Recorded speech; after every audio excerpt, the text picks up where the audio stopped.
अस्सलाम वालेकुम student, this is Abdul मालिक and I am your banking instructor. और आप हमें देख रहे हैं ब्यूटिशियंस के प्लेटफॉर्म से, जो कि है पाकिस्तान का first free of cost learning platform, जो कि आपको देता है आपके कोर्स से रिलेटेड तमाम फ्री नोट्स, पीपीटी प्रेजेंटेशन, आपके बुक के तमाम क्वेश्चंस के सॉल्यूशंस, आपके पास पेपर के तमाम क्वेश्चंस के सॉल्यूशंस और क्विजेस भी एक भी प्लेटफॉर्म से।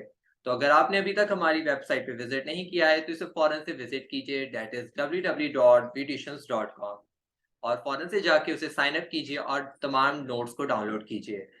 ओके स्टूडेंट्स, आज हम जिस टॉपिक के बारे में बात करने वाले हैं वो आपके एग्जाम के लिहाज से काफी ज्यादा इंपॉर्टेंट टॉपिक है, और ये टॉपिक है हमारा लैंडिंग इंस्टीट्यूशंस का, और आपके बुक में ये है चैप्टर 6। तो स्टूडेंट्स, वीडियो को एंड तक देखिएगा, और अगर आप हमारे चैनल पे नए हैं तो इसे फौरन से सब्सक्राइब कर लीजिए और बेल आइकन को भी प्रेस कर दीजिए ताकि आने वाली तमाम लेटेस्ट अपडेट्स आपको मिलती रहे। तो student, let's start the video. हम आपके साथ जो अपनी फाइल शेयर कर लेते हैं और उसके बाद लेक्चर को कंटिन्यू करते हैं।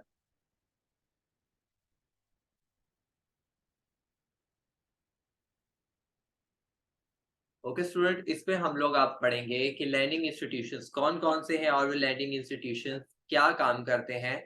जो लैंडिंग इंस्टीट्यूशंस होते हैं, आपको उससे नाम से ही पता चल रहा होगा कि ये वो इदारे होते हैं जो कि आपको लोन्स प्रोवाइड कर रहे होते हैं और कुछ other financial institution financial services भी प्रोवाइड कर रहे होते हैं। लेकिन इनका मेन मकसद सिर्फ आपको लोन प्रोवाइड करना होता है, आपको उधार देना होता है, ताकि आपको जब वो उधार देंगे तो वो उसी से ही अपने प्रॉफिट को जनरेट करते हैं। जब वो आपकी नीड में आपकी हेल्प करते हैं, आपके बिजनेस एक्टिविटीज में आपकी हेल्प करते हैं, तो वो इन रिटर्न आपसे कुछ पेमेंट या कुछ प्रीमियम या कुछ चार्ज आपसे इन द फॉर्म ऑफ इंटरेस्ट आपसे चार्ज करते हैं। और वो चार्ज होगा, वेरी करता है, डिपेंड कि आप कौन सा लोन या किस इंस्टीट्यूट पे के पास जा रहे हैं, और डिपेंड करता है उस इंस्टीट्यूट के नेचर पे कि वो आपसे कितना चार्ज करेगा। तो हमारे पास 7 टाइप्स ऑफ इंस्टीट्यूशंस हैं जो कि अलग-अलग लोगों को कैटर कर रहे हैं, और according to the nature of that institution वो आपसे उस तरीके से इंटरेस्ट चार्ज करेंगे। सबसे पहले है हमारे पास सेविंग्स एंड लोन्स एसोसिएशन। इनके नाम से ही आपको पता चल रहा होगा कि ये सेविंग्स मतलब कि ये बहुत ही लोअर लेवल के लोगों को कैटर कर रहा होगा। वो लोग जो कि अपनी सेविंग्स जिनके पास जमा करवाते हैं। इट मीन्स के फॉर एग्जांपल आप इससे ले लें कि जैसे आप एक कमर्शियल बैंक्स में जाते हैं, नॉर्मल अपने बैंक से एग्जांपल ले लें, आप वहाँ जाके अकाउंट खुलवाते हैं, सेविंग अकाउंट्स खुलवा रहे होते हैं। ठीक है, आपको बैंक ऑफर कर रहा होता है कि आप इतने पैसे जमा करवाएं, आपको इतने टाइम के बाद इतने पैसे मिल जाएंगे, आपको मंथली बेसिस पे इतने पैसे मिलेंगे, हाफ ईयरली मिलेंगे, या एएलडी इतने पैसे मिलेंगे। मीन्स कि जो बैंक है आपको एक अमाउंट जो है आपको प्रोवाइड कर रहा होगा इन द फॉर्म ऑफ इंटरेस्ट, जब आप वहां पे पैसे डिपॉजिट करवाएंगे। इसी तरीके से जब आप लोग कल को उन्हीं के पास जाते हैं और कहते हैं कि हमें लोन चाहिए, तो वो ही बैंक्स आपको लोन प्रोवाइड कर रहे होते हैं एक इंटरेस्ट के रिटर्न पे।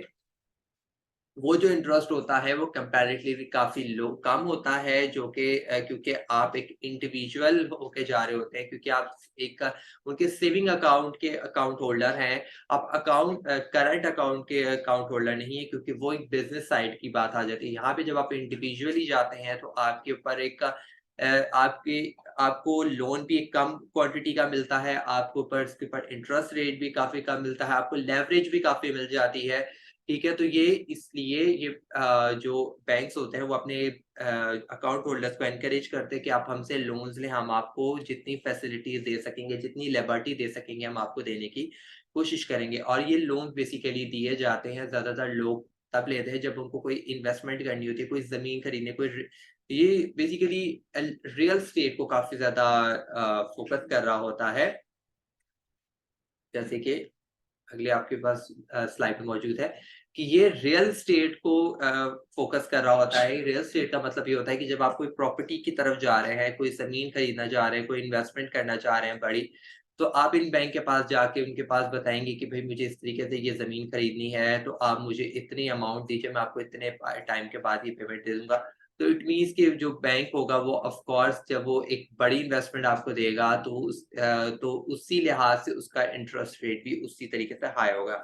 अगर आप एक छोटी अमाउंट उनसे लोन के फॉर्म में लेते हैं तो वो अमाउंट के लिहाज से ही इंटरेस्ट रेट फॉर एग्जांपल कुछ पेरेंट्स होते हैं, वो अपने बच्चों की शादियों के लिए पैसे जो है वो लोन लेते हैं कि हम अपने बच्चों की शादियाँ करने के लिए लोन लेंगे, या फॉर एग्जांपल आप बहुत से लोग जो है बाहर जा रहे हैं, अब्रॉड शिफ्ट हो रहे हैं, तो उस टाइम के लिए उनको एक इन्वेस्टमेंट चाहिए होती है कि उनके पास इतने पैसे नहीं होते कि वो वीज़ा वगैरह लगवाएँ, उसके लिए टिकट खरीदें। तो वो एक बैंक से एकदम एक रिस्क के तौर पर पैसे ले लेते हैं कि आज बैंक से ले लेते हैं, कल हमारा बच्चा जाएगा, ये वहाँ कामयाब होगा, कुछ कमाएगा, तो उसके बाद हम आहिस्ता-आहिस्ता इंस्टॉलमेंट्स में बैंक के पैसे पे कर देंगे।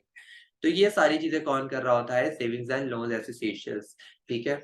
दूसरा हमारे पास होता है क्रेडिट यूनियंस। क्रेडिट यूनियंस कौन कौन लोग होते हैं? ये कौन से इंस्टीट्यूशंस होते हैं? ये बेसिकली कंपनी के ही डिफरेंट डिफरेंट इदारों के लोगों ने मिलके एक यूनियन बनाई होती है। ये कॉर्पोरेट बेसिस पे होता है। ये बिज़नेस के लोगों के लिए ही विद इन द ऑर्गेनाइजेशन या विद इन द इंडस्ट्री ही ये लोगों को कैटर कर रहे होते हैं सर्विसेज़। ये किसी आउटसाइडर को नहीं देंगे। ये उन्हीं लोगों को ये सर्विसेज प्रोवाइड कर रहे होते हैं, और जो इनको लोन दिए जाते हैं वो इनकी जो मंथली जो सैलरीज होती है उनमें से डिडक्ट कर लिए जाते हैं। फॉर एग्जांपल कि जो ही मैंने आपको बात की ना कि अपने बच्चे उन्होंने बाहर भेजने हैं या शादी के लिए शादी करनी है बच्चों की, तो वो बैंक्स के पास नहीं जाएंगे। वो फॉर एग्जांपल जिस फलाना कंपनी के में काम कर रहे हैं, उसी के अंदर कंपनी के अंदर क्रेडिट यूनियन के एक इदारा होगा, वहीं पे जाके वो बात करेंगे कि हमें इस टाइम के लिए ये इतनी अमाउंट चाहिए। तो अब क्या होगा कि उन्होंने लोन ले लिया, अब उनकी जो मंथली सैलरी होगी, उसमें से एक फिक्स अमाउंट ऑफ जो है अमाउंट जो है वो डिडक्ट होती जाएगी, और वो तो उनको मिल गई।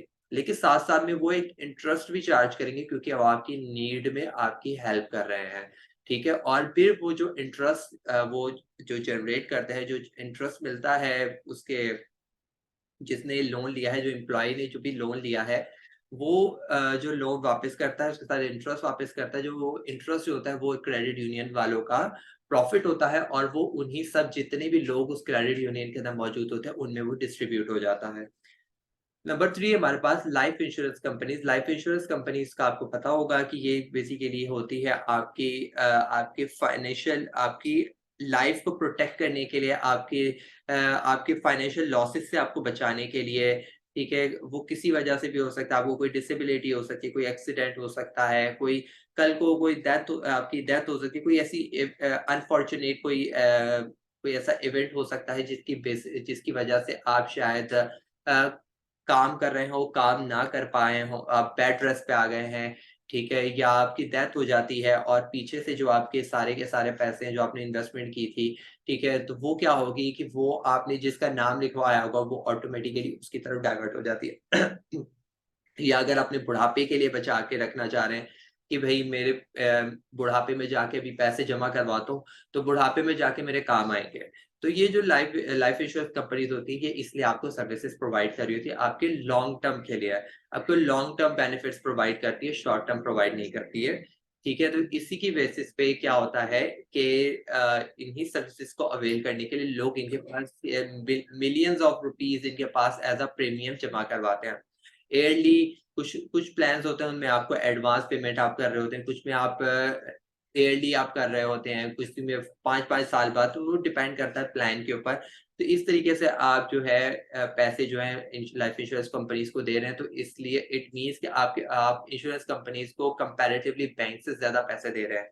ठीक है, बैंक में तो आप अपनी सेविंग्स वगैरह जमा करवा रहे हैं, लेकिन यहाँ पर जो फिक्स्ड अकाउंट में जैसे आप पैसे जमा करवा रहे होते हैं ना कि एक अमाउंट दी, एक बड़ी अमाउंट दी, तो इस तरीके से ये लाइफ इंश्योरेंस कंपनीज़ को आप एक अमाउंट दे रहे होते हैं। तो अब ये जो हैवी अमाउंट्स होती हैं, ये क्या कर रहे होते हैं, उन्हीं हैवी अमाउंट को आगे रीइन्वेस्ट कर रहे हैं। किनको दे रहे होते हैं, ये बिज़नेसेस को दे रहे होते हैं, मैन्युफैक्चरर्स को दे रहे होते हैं, जिनको एक ह्यूज अमाउंट ऑफ लोन्स चाहिए होते हैं, और जब उनको एक ह्यूज अमाउंट ऑफ लोन्स लेते हैं, तो वो फिर क्या कर रहे होते हैं कि उनको फिर अच्छी खासा फिर रेट ऑफ रिटर्न भी दे रहे होते हैं, ठीक है? तो फिर इसकी वजह से ये कंपनीज़ काफ़ी ज़्यादा अर्न कर रही होती हैं। इनके पास जो है सिर्फ इंडिविजुअल्स ही नहीं बल्कि कंपनीज भी रजिस्टर्ड होती हैं। कंपनीज इंडिविजुअल्स की तो मर्जी है कि वो अपने आप को लाइफ इंश्योरेंस कंपनी से रजिस्टर्ड करवाएं ना करवाएं, लेकिन कंपनीज जो होती हैं वो मोस्टली जो है अपने आप को, हर कंपनी अपने आप को लाइफ इंश्योरेंस कंपनी से रजिस्टर्ड करवा लेती है, अपनी इंश्योरेंस अपने आप को इंश्योर्ड करवाती है, ताकि कल को कोई भी लॉस हो तो जो है हमारे जो लॉस है उसको बेयर करने के लिए पीछे कोई बैकअप पे कोई कोई बैकअप प्लान हो। तो ये लाइफ इंश्योरेंस कंपनीज आपको सिक्योरिटी प्रोवाइड कर रही होती है आपके बुरे टाइम के लिए। उसके बाद है हमारे पास पहले हम ये देख लेते हैं कमर्शियल फाइनेंस कंपनीज, उसके बाद फिर हम उनको फैक्टर को देखते हैं। कमर्शियल फाइनेंस कंपनीज जो होती हैं ये बेसिकली वही सर्विसेज होती है जो एक कमर्शियल बैंक बेसिकली प्रोवाइड कर रहा होता है अपने हर बैंक होल्डर को, नॉट फॉर स्पेसिफिकली के सेविंग अकाउंट वाले को, करंट अकाउंट वाले को या फिक्स अकाउंट वाले को। ये हर किसी को एक जनरल जो इनका एक काम होता है, जो फाइनेंशियल कमर्शियल बैंक से काम होता है, ये वो कर रहा है। ठीक है। सबसे पहले जो हमारा दूसरा जो लिखा हुआ है एडवांसिंग डायरेक्ट लोन्स, ठीक है, ये तो उसने लोन दे दिए कि जिसको कोई सी चीज की जरूरत है, उसने कोई कोई चीज खरीदनी है, कोई चीज अपनी कहीं जाना है, अपनी किसी कोई खरीदारी करनी है, कोई अपनी नीड को पूरा करना है, अपनी कोई लायबिलिटीज उसके पास ऑलरेडी उधार चढ़ा हुआ था, तो उसने बोला बैंक से लेके अपना उस फिलहाल उधार को पूरा करता हूँ। तो इस तरह ये जो एक डायरेक्ट लोन दे रहा है बैंक, आपसे एक इंटरेस्ट चार्ज कर रहा है और ये लोन दे रहा है। दूसरा जो है ना कि परचेजिंग या बाइंग अकाउंट्स रिसीवेबल, ये बेसिकली क्या होता है, ये आपको ये काम कर रहा है आपके बिल ऑफ एक्सचेंज की तरह। जैसे मैंने आपको बिल ऑफ एक्सचेंज समझाया था कि बिल ऑफ एक्सचेंज क्या होता है, तो ये भी वही चीज़ है कि जैसे कि अगर 2 लोग हैं, 2 लोग आपस में कोई भी 2 एक ट्रेडर है, वो उन्होंने आपस में चीज़ें खरीदी एक-दूसरे से, ठीक है? अब क्या होता है कि जब एक बंदा दूसरे बंदे से चीज़ खरीदता है क्रेडिट पे, तो वो क्या होता है कि वो एक ह्यूज अमाउंट पे अगर वो खरीद रहा है, तो क्या होता है कि वो जब उधार पे ले रहा है, तो उसको कल को ज़रूरत पड़ सकती है पैसों की, कि उसने उधार पे दे तो दिया कि यार मेरी चीज़ बिक जाए बस। क्योंकि अब क्या होता है कि वो अगले बंदे के पास कैश नहीं है, तो इट मीन्स कि फिर क्या करेगा कि उसकी चीज़ बिकेगी नहीं, उसकी चीज़ पड़ी रहेगी। तो वो फिर एक फैसिलिटी प्रोवाइड कर रहा होता है कि ठीक है भाई, तुम उधार पे ये चीज़ ले लो। तो वो जो होता है ना, जो बायर वो जो उसका बायर होता है, वो चीज़ खरीद लेता है। वो उसे क्रेडिट पे और अपने पास रख लेता है, और उसके बाद जब एक वो रिटन एक एग्रीमेंट बना लेते हैं कि इतने टाइम के बाद जो है ना मैं तुम्हारी पेमेंट तुम्हें दे दूँगा। तो उसके बाद क्या होता है कि अगर फॉर एग्ज़ाम्पल बीच के दौरान उसको कोई पैसों की ज़रूरत पड़ जाती है, जिसने वो चीज़ें खरीदी थी, और वो पड़ती है ज़रूरत बहुत से लोगों को, क्योंकि वो कह रहे होते हैं कि अगर आउट ऑफ क्रेडिट और आउट ऑफ कैश हो जाते हैं, या उनको कोई किसी भी चीज़ की वजह से ज़रूरत पड़ सकती है, तो फिर वो इन इंस्टीट्यूट्स को बीच में इन्वॉल्व करते हैं। फिर क्या करते हैं, वो जो एग्रीमेंट जो उन दोनों के बीच में हुआ था, वो जो एग्रीमेंट है वो जाकर बैंक को बेच देता है, इन कमर्शियल फाइनेंस कंपनीज़ को बेच देता है, और ये जो फाइनेंस कंपनीज़ होती हैं, ये इसको बेच खरीद लेती हैं, और क्या करती हैं कि फिर क्या होता है कि वो जो सेलर को उतने पैसे मिल जाते हैं जितने उसको मिलने चाहिए थे, ठीक है? और हो सकता है कि उसके अंदर कुछ तो कटौती होगी, ठीक है? ज़ाहिर-सी बात है, बैंक अपना तो बीच में बेनिफिट लेगा कि भई मैं तुम्हें सारे के सारे पैसे वापस दे रहा हूँ। अगर फॉर एग्ज़ाम्पल 1 लाख रुपए है, 1 लाख रुपए मैं तुम्हें दे रहा हूँ, तो लेकिन भई मेरा क्या फ़ायदा, मैं तुम्हारे बिहाफ़ पे उससे पैसे उसके पास जाऊँ, अपने सर दर्द लगाऊँ, वो पैसे 1 दफ़ा में दे, 2 दफ़ा में दे। मैं तुम्हारे लिए इतनी मेहनत कर रहा हूँ, तो मैं तुम्हें पूरा 1 लाख रुपया नहीं दूँगा, मैं तुम्हें 90,000 रुपए दूँगा, 10,000 रुपए जो होगा ना वो मेरा होगा बीच में से।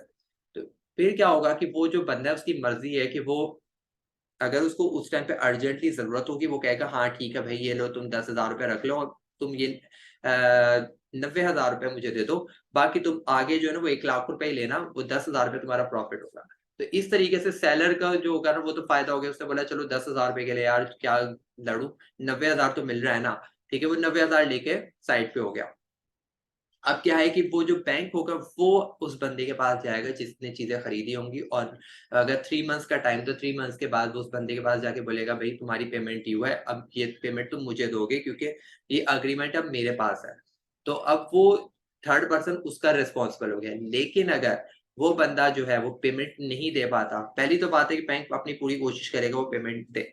लेकिन अगर वो पेमेंट नहीं दे पाता, तो बैंक दोबारा से उस बंदे के पास जाएगा जिसको पेमेंट दी थी उसने, और उसको बोलेगा कि तुम मेरे सारे के सारे पैसे वापस करो, क्योंकि ये बंदा जो है करप्ट है, या ये फॉर एग्ज़ाम्पल ये भाग गया इस मुल्क से, या ये पैसे नहीं दे रहा है, ठीक है, जो भी मसला है, ठीक है, तो उस बंदे को दोबारा बैंक की पेमेंट वापस करनी पड़ेगी सारी की सारी जितनी उसने उस टाइम पे ली थी बैंक से, ठीक है? तो इस दौरान जो होता है वो बैंक आपकी रिस्पॉन्सिबिलिटी तो लेता है, लेकिन वो रिस्क नहीं ले रहा है इस चीज़ का, वो सिर्फ़ कह रहा है तब तक जब तक मैं कर सकता हूँ। लेकिन तुम भी इसमें बीच में रिस्पॉन्सिबल रहोगे जब तक कि वो पैसे नहीं दे देता, ठीक है? ये चीज़ याद रखिएगा क्योंकि मैं अगले में इस चीज़ को डिस्कस करने वाला हूँ कि इसमें कमर्शियल बैंक आप पे रिस्पॉन्सिबिलिटी डालता है, आप पे एक तलवार लटकी रहेगी जब तक कि वो बंदा पैसे वापस नहीं देता। लेकिन यही चीज़ फैक्टर कंपनीज़ में नहीं होती है, फैक्टर कंपनीज़ में आपके पास कोई तलवार नहीं लटकी हुई, आपके पास कोई रिस्पॉन्सिबिलिटी नहीं आएगी अगर आपने अपना जाके वो अकाउंट रिसीवेबल का जो भी बिल ऑफ एक्सचेंज है वो बैंक को जाके बेच दिया है, आपने फैक्टर कंपनीज़ को जाके बेच दिया, फैक्टर कंपनीज़ जाने और वो उसका काम जाने, आप वहाँ से फ्री हो जाते हो। लेकिन बस यहाँ पे ये होता है कि जहाँ पे अगर उन्होंने 10,000 पे लिया था, तो यहाँ से आपसे 20 या 30,000 रुपए लेगा। ये आपसे ज़्यादा पैसे लेगा क्योंकि यहाँ पे रिस्क ज़्यादा है ना। यहाँ पे वो बोलेगा भई मैं आपसे पैसे ज़्यादा फीस चार्ज करूँगा क्योंकि कल को अगर आपके बंदे ने पैसे ना दिए, तो भई मैं तो फँस जाऊँगा। ठीक है? तो इट मीन्स कि यहाँ पर रिस्क कम होता है, लेकिन यहाँ पर जो चार्जेज़ होते हैं वो ज़्यादा पे करने पड़ते हैं। जो बंदा होता है, जो सेलर है जिसने चीज़ें बेची थी, यहाँ पर उसको थोड़ा-सा लॉस इस तरीके से हो जाता है कि भई चलो ठीक है यार पैसे ज़्यादा दे दिए, लेकिन चलो यार मैं फ्री तो हो गया, कल को मुझे दोबारा से ये जो मैंने 70-80 हज़ार रुपए लिए, ये भी मेरे भई फँसेंगे नहीं, मुझे ये तो मेरे मिल गया। ठीक है? अब फैक्टर कंपनीज़ जो होती है, ये बेसिकली ज़्यादातर स्मॉल कंपनीज़ या स्मॉल बिज़नेसेस को लोन्स प्रोवाइड कर रही होती है, ये बड़ी कंपनीज़ को नहीं दे रही होती है। बड़ी कंपनीज़ को अगर लोन चाहिए तो वो कमर्शियल बैंक्स की तरफ जाएँगे, जो कि मैंने पहले बताया कि कमर्शियल फाइनेंस कंपनीज़ की तरफ जाएँगे। अगर छोटे लोन चाहिए, तो वो फैक्टर कंपनीज़ के पास आएँगे क्योंकि ये छोटे लोन्स के लिहाज़ से बेस्ट है। ठीक है जी? उसके बाद हमारे पास सेल्स फाइनेंसिंग कंपनीज़, ये बेसिकली वो कंपनीज़ होती हैं कि इसकी तो पहले एक मिसाल आपको इस तरीके से देता हूँ कि आपने देखा होगा कि बहुत से लोग जो है आजकल ये बहुत ज़्यादा ट्रेंड है कि आप लोग जो है इवन मशीनरी भी और इलेक्ट्रॉनिक्स की चीज़ें आप मोबाइल्स वगैरह लोन इंस्टॉलमेंट्स पे ले रहे हैं।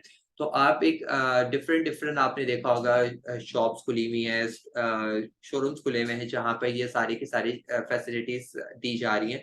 और वहाँ पे ये होता है कि आप वहाँ पे उस बंदे के पास जाते हो और उसको बोलते हो कि भई मुझे मोबाइल चाहिए।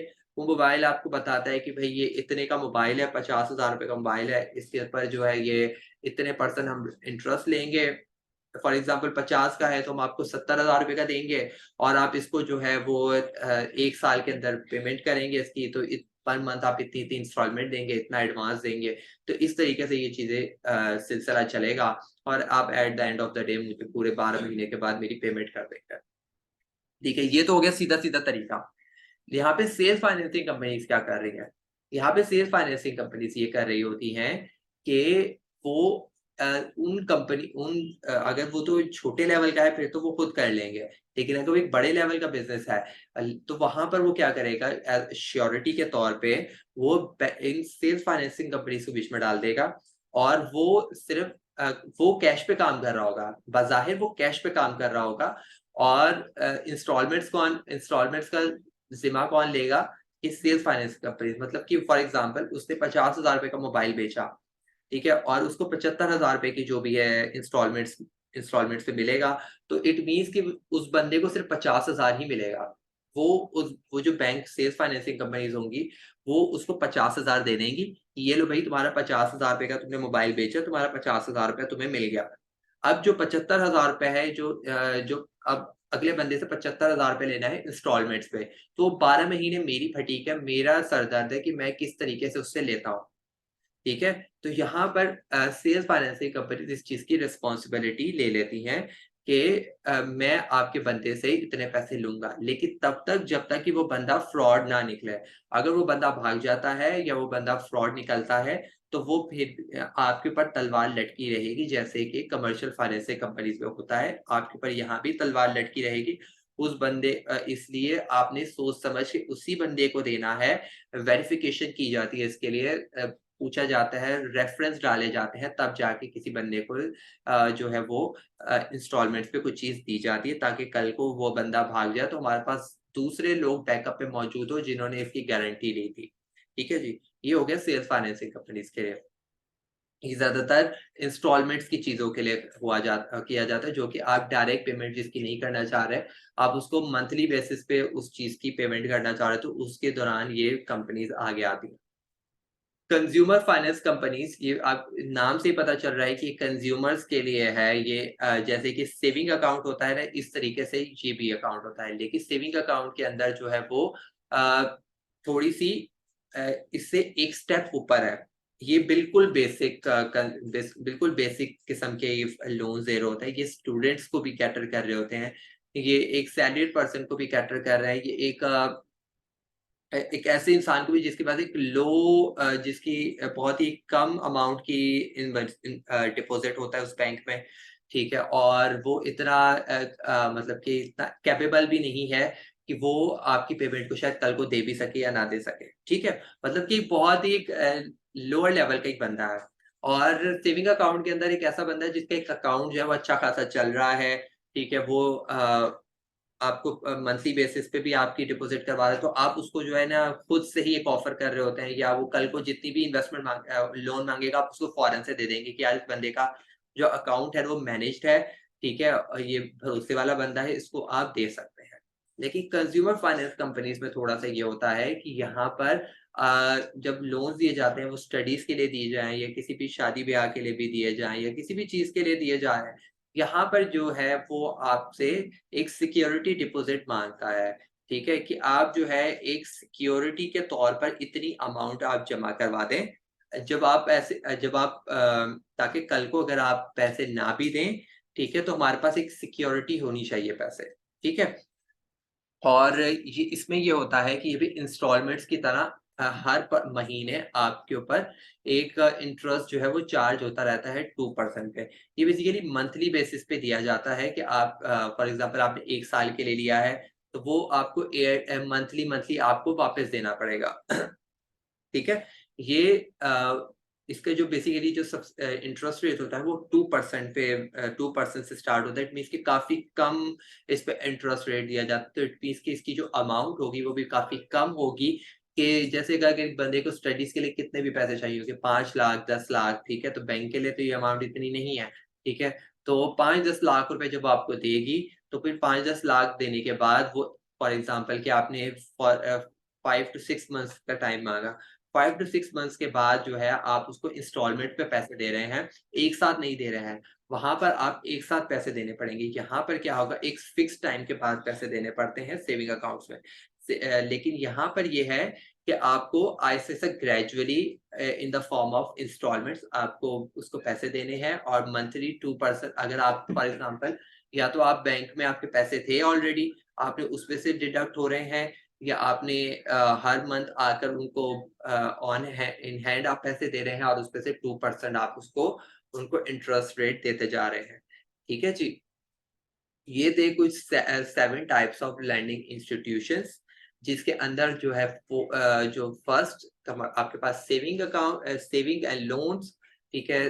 सेकंड उसके बाद है हमारे पास फैक्टर कंपनीज़, और उसके बाद है हमारे पास last 2 sales financing companies and consumer finance companies. ये जो होती है ना, ये इंडिविजुअल्स के लिए होती हैं, जो कि इनका ताल्लुक किसी बिज़नेस से हो या ना हो, ठीक है? ये इनको लोन्स दिए जा सकते हैं on the basis of their background of क्या कहते हैं डिपॉजिट, या इनकी नीड के मुताबिक इनको लोन्स दिए जा सकते हैं। लेकिन जैसे कि हमारे पास क्रेडिट यूनियन है, उसके बाद है हमारे पास कमर्शियल फाइनेंस कंपनीज़, ठीक है? ये जो 3 होते हैं, ये जो होते हैं ये बिज़नेसेस को सिर्फ़ कैटर कर रहे हैं, और ये ह्यूज अमाउंट ऑफ लोन्स दे रहे होते हैं। तो इट मीन्स कि ये जो है ये एक आम इंडिविजुअल्स को लोन्स नहीं देंगे। ठीक है जी?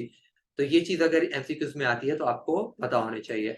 आई होप कि स्टूडेंट्स आपको समझ में आ गया होगा। कोशिश किया बहुत ही ईज़ी तरीके से समझा सकूँ, बहुत ही बेसिक से जाकर एग्ज़ाम्पल्स के साथ समझा सकूँ। अ, स्टूडेंट्स अगर फिर भी कुछ चीज़ समझ में नहीं आई है, कुछ कन्फ्यूजन है, अगर कोई लिंक्स ओपन नहीं हो रहे हैं, या कोई भी प्रॉब्लम आ रही है डाउनलोडिंग में, या कुछ भी मसला है, ठीक है? तो आप हमारी व्हाट्सएप कम्युनिटी लिंक पे हमें जॉइन कर सकते हैं, हमसे वन ऑन वन सवाल कर सकते हैं। कॉमर्स के ग्रुप में हमें जॉइन करके, तो हम कोशिश करेंगे एज़ सून एज़ पॉसिबल आपके सवालों के जवाब दे सकें। स्टूडेंट्स तब तक अपना बहुत ज़्यादा ख्याल रखिएगा। इंशाल्लाह मिलते हैं नेक्स्ट टॉपिक के साथ नेक्स्ट वीडियो में। तब तक अपना ख्याल रखिए। अल्लाह हाफ़िज़।